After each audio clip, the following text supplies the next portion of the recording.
some Victorian issues. We'll go right down to the announcement today, or the release of the Coronial Inquest report into the Bourke Street killer, James Gargasoulas, and pretty strong comments directed towards Victoria Police. Now, in 2017, you remember Gargasoulas drove through Melbourne's inner city, right through the CBD, up and down Bourke Street, killing 6 innocent people and injuring dozens.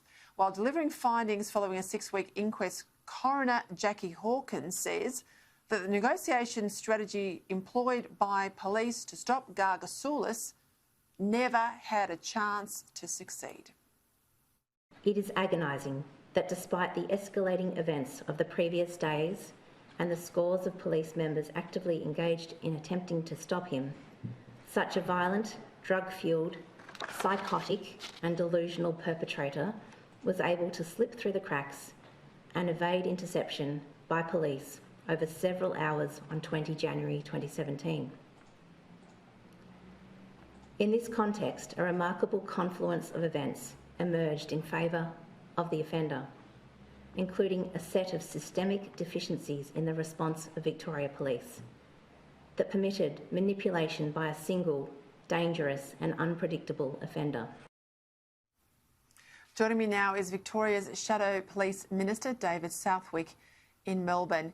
David, thank you for your time tonight. I think it's incredibly important we go back to these findings.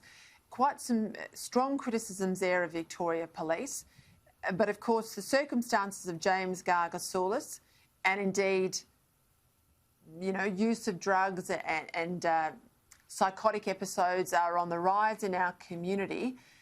This may be something police have to contend with in the future, so we need to take the learnings from it. What did you make of the findings in the report today? Well, I'd say at the outset, Peter, the Bourke Street tragedy should have never happened in the first place. And I wanted to again pay my respects to those families that have lost loved ones, and certainly the many that were injured during this tragedy. Absolutely, what we've seen is a situation in Victoria where we have a legal system at best. We certainly don't have a justice system in Victoria. It's broken. And when the Gargasoulas case, if you look at that specifically, we had a failure in the courts. We had a failure in corrections.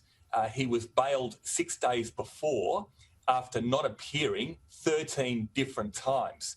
And he was bailed. He should have never been out.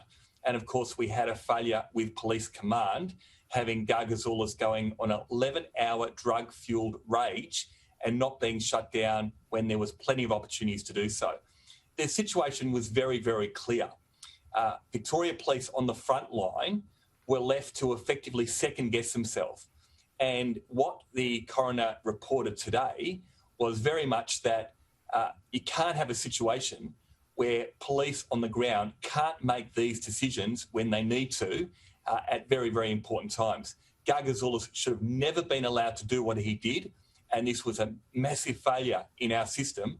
And I really feel for those families today after reading this report and seeing what happened, and unfortunately seeing those frontline police that were literally left without being able to do anything at all, simply because command failed them. And ultimately, a culture driven in policing was such in which they weren't being able to do what they're trained to do and effectively shut Gargasoulas down. So this is 3 years ago, but a lot of those issues you've talked about now, the bailing of Gargasoulas, not fronting to court, concern that, you know, police hierarchy was sort of wanting a line of least resistance or a soft touch approach to him when he appeared in front of Flinders Street Station there at that time. All of those decisions were well ventilated at the time. All of that matter was there before this coronial report hit the desk today. What's happened in that 3-year period? Has there been any changes for Victoria Police? Have they learnt all of these lessons? Have things changed in terms of their processes for the next time we get a Gargasoulas?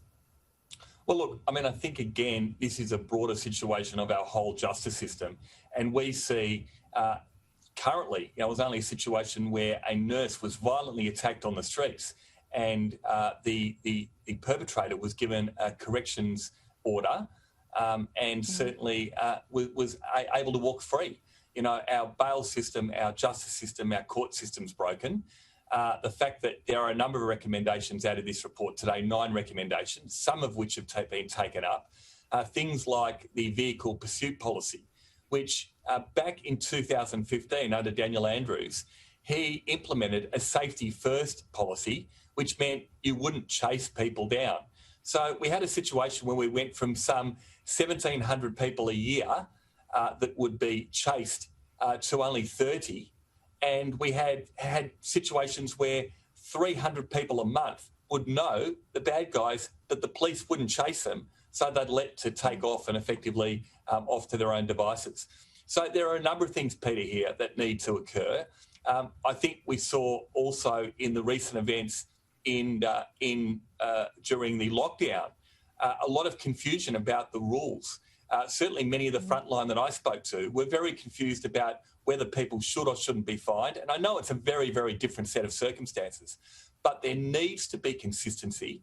There needs to be a top-driven approach into policing, and our frontline need to ensure that they have the powers when they need them the most. And there's been a massive failure. And I would hope that the government, and I hope that Victoria Police take up the 9 recommendations immediately and learn, because otherwise, again, we're seeing victims and community safety put last in Victoria, and unfortunately, the perpetrators always being the ones that tend to get looked after, and of course, community safety always last. Yeah, well, let's see if we see the Police Minister come out and deal with some of this stuff, because she has been missing in action ever since the Cope inquiry report absolutely got underway.